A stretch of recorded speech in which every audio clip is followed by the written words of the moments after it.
Hi everyone. In the given problem statement, we are going to given a string which is going to be written in a zigzag pattern of a given number of rows. You're going to get the string and you're going to get the number of rows. Once you get that, you have to print it in a zigzag pattern. How zigzag patterns have been written? So let us, for example, take the string PayPal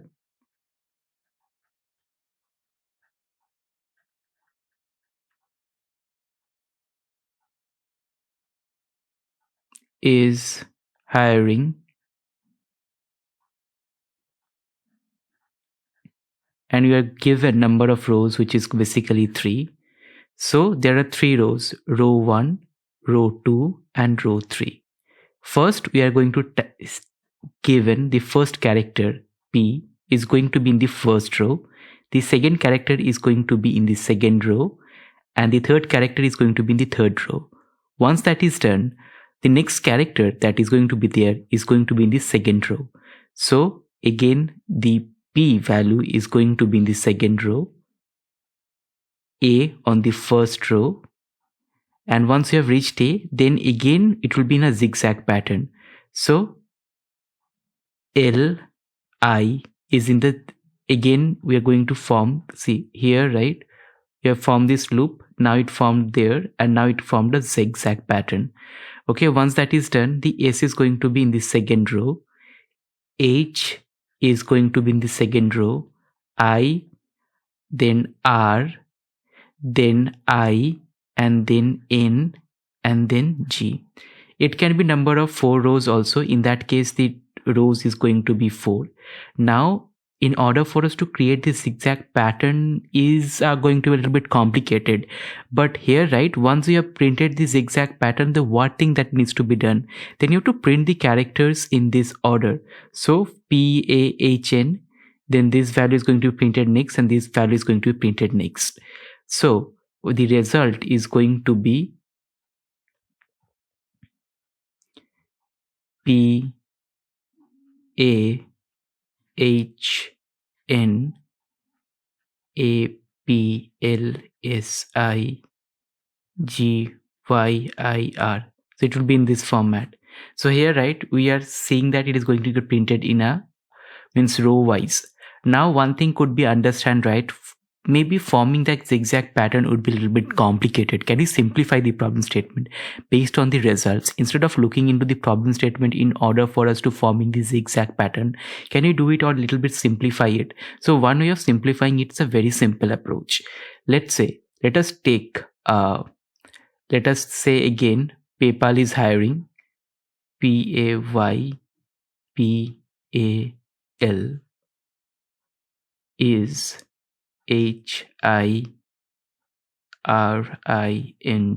So you have this string, right? Now again we are going to have 3 rows, 1, 2 and 3. What we are going to do, right? We are going to take a variable called direction, and it's going to be 1 initially, and the number of rows, right, is right now 3. Okay, but initially, right, let us introduce at it as 0. Okay, and our current, we are going to loop it through, right? The C value is currently at P. So once it's at P, right, so the formula that we are going to write it down is that we are going to put whatever current value of the C in the row, which row it is present. So its row is 0, right? Or let us number it in this order, because in Python the rows or the values are starting at 0 index. So 1 0 1 2 number of rows. Then the number of row is currently 0. So the P, right, we are printing P at 0th index. Once that is done, right, then we are going to increment the R is going to be R plus D. Okay, so R plus D means the current value is at C is at A. So A is going to get printed out here, and similarly Y is going to get printed out here because the value is going to get increased. Now once we have reached the lower index or the higher index, right, what we are going to do, we are going to, let's say we're going to have a loop saying that if once it reaches the last index, right, then we are going to again change the direction, right, from +1 to -1.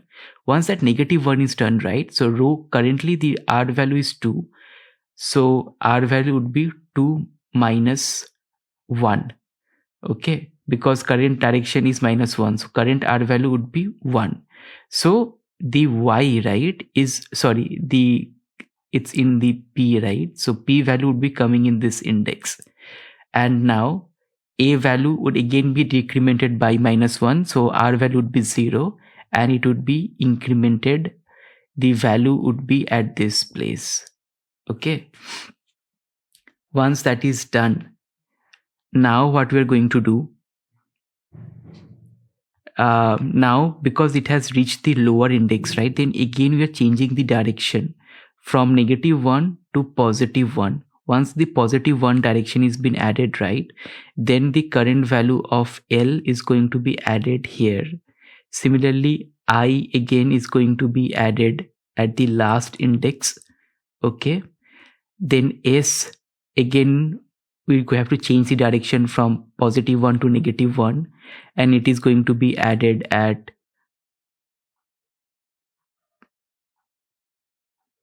S. Then again H is going to be added to the topmost part, then I is going to get added, and then R is going to get added in the lowermost part, and then N is going to be added, and G is going to be added.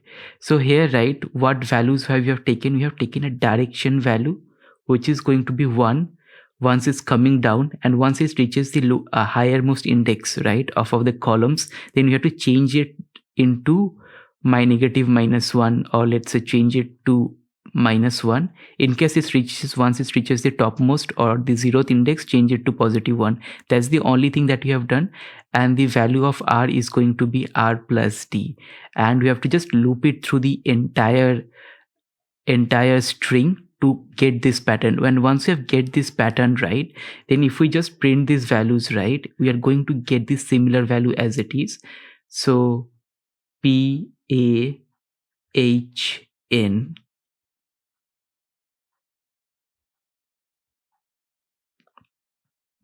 A P L S I G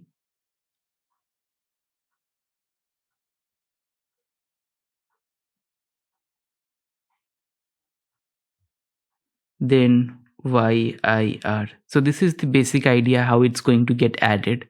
And this is the very simple formula. Instead of forming the zigzag pattern, what we have done, right, we have just taken 3 lists and added the values accordingly, which is to be added. Because the way we are printing it, right, we do not have to form the zigzag pattern.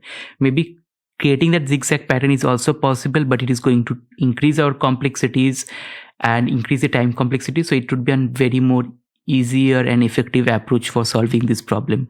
Now let us jump to the Python solution. Now, I have forgotten to add one more condition. What if the number of rows is 1? In that case, we are going to print the string as it is. So let me add this condition. So if num rows equal to 1, in that case, we are just going to return S.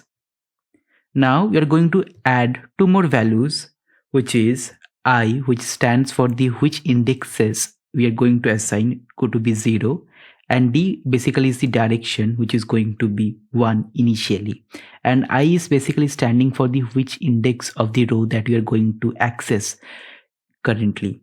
Now once you have done that, maybe you have to assign those empty rows. So in order to do that, let us create an empty dictionary for the number of rows that is present. So for I in range num of rows, so it is going to create an empty dictionary which is going to be in this format. Now once we have done that, now let us loop through our entire string. So for char in A, so each character we are going to loop through. So rows of I dot append char. So basically, let's say this is the first row, right? It is going to initialize P to the first index because ith value is 0 and D value is 1. Okay, so it is going to add that value to the first index. Once that is done, now we have to add or check few condition. If I value is equal to 0, let's say I have reached the topmost index, right? In that case, D is going to be 1. Else, if I have reached the last index of num rows -1, because Python is generally starting from the 0th index, you have to do -1. So D value is going to be changing from +1 to -1. Once these two condition is added, then our job is simple. We just have to do I plus equal to D direction. So in this second case, right, the D value is positive, right? So once we get the next character, A is going to be added here.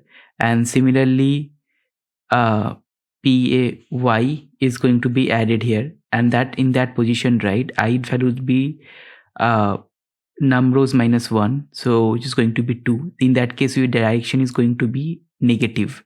Now what is going to happen to that I? Instead of getting increment, it is going to now get decreased by -1. So the next value, right, that P is going to be added at the index of 2 basically. So it's going to be added here. Similarly, it is going to form and work. And once that is done, right, once our entire string would be formed, what you need to do, you need to print it out. So let us take an empty string with an empty value, and then for each in rows res equal to, we have to join those values. So join each, and we have to return the res, return result. Let me remove this part and let me run the code.